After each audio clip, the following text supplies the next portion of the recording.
Hai,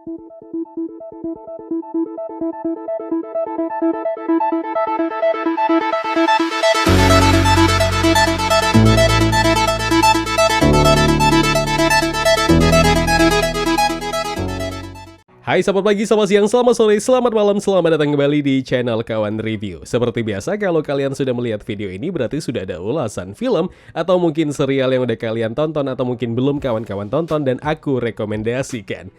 Mendengar nama Angelina Jolie terbesit di otak kita peran besarnya di film Marvel Eternals, tapi masih sekian bulan lagi loh. Ya, sembari menunggu, sisihkan waktu kawan-kawan buat menonton akting wanita dengan bibir terseksi ini di film yang akan aku review. Film yang harusnya menarik untuk disaksikan tapi numpukin plot di sana sini. Jadinya ya nonton film ini tuh berasa dikasih beban yang begitu berat. Film ini tayang di HBO Max dan sudah bisa disaksikan juga di bioskop di kota kawan-kawan. Selamat datang di channel Kawan Review, ini dari review singkat film Those Who Wish Me Dead. You look it right in the eye.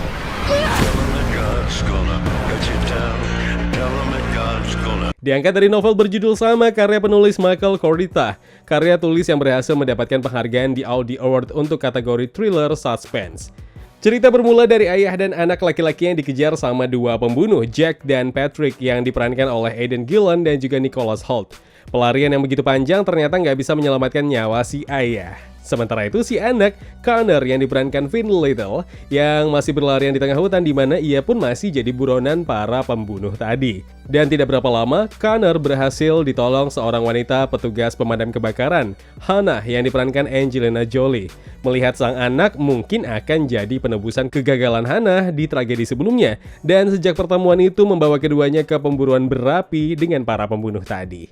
Film ini durasinya sekitar 1,5 jam lebih, disutradarai Taylor Sheridan. Kalau kalian tahu sama film Sicario tahun 2015, itu salah satu film terbaiknya dan salah satu film dengan naskah terbaik yang pernah digarapnya. Balik lagi nih ngomongin Those Who Wish Me Dead. Ya, plotnya sebenarnya menarik, cuma berbanding terbalik kalau ngomongin penokohan karakter.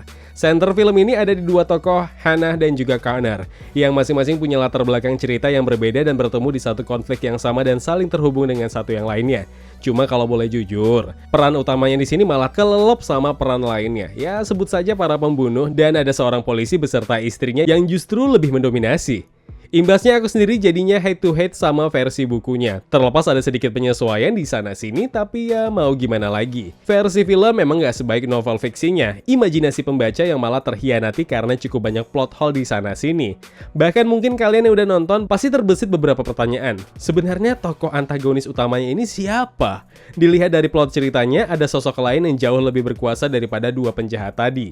Terus siapa sebenarnya pemeran utamanya? Setelah melihat film ini ya nggak ada. Bahkan yang bukan centerpiece-nya berasa lebih dominan. Alur cerita terasa dipepet habis-habisan. Dampak terbesarnya, kesan thriller yang harusnya jadi salah satu poin film ini mendadak amblas.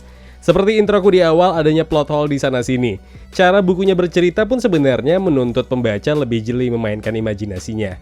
Nah, ini kan beda. Ini film yang ibaratnya memvisualisasikan buku tadi. Nah, dari caraku menonton dan menilai film ini, Those Who Wish Me Dead gak lain ibarat idealis pembuat naskah yang kepengen nunjukin sudut pandang cerita versinya sendiri, bukan versi yang dibuat untuk penonton khususnya non-pembaca buku. Pokoknya kalau ngomongin plot hole di film ini udah deh, sampai endingnya bahkan tetap gak dituntasi. Hal lain yang mungkin akan membuat kita berdecak kagum sama film Those Who Wish Me Dead, film ini menjual ketegangan dan karismatik Angelina Jolie, terutama pas adegan hutan terbakar yang bak lautan api yang sulit dipadamkan, dan aksi Jolie mengingatkan kita dengan perannya sebagai Lara Croft di film Tomb Raider. Ini terasa kayak drama survival jadinya. Tapi apa daya, sekali lagi, hal tadi tetap nggak sebanding kalau kita telisik lebih dalam lagi kesalahan dari film ini. Yah, mau gimana lagi ya? Satu hal yang begitu memukau ternyata tidak bisa menyelamatkan keseluruhan film.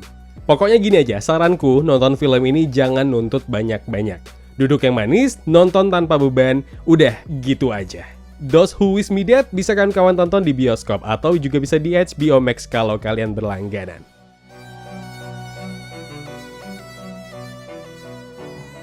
Ya kawan, terima kasih telah menonton video review ini. Jangan lupa klik tombol like-nya kalau kalian suka, klik tombol dislike kalau tidak suka. Klik juga tombol subscribe dan bell notifikasinya, biar nggak ketinggalan review-review film terupdate lainnya.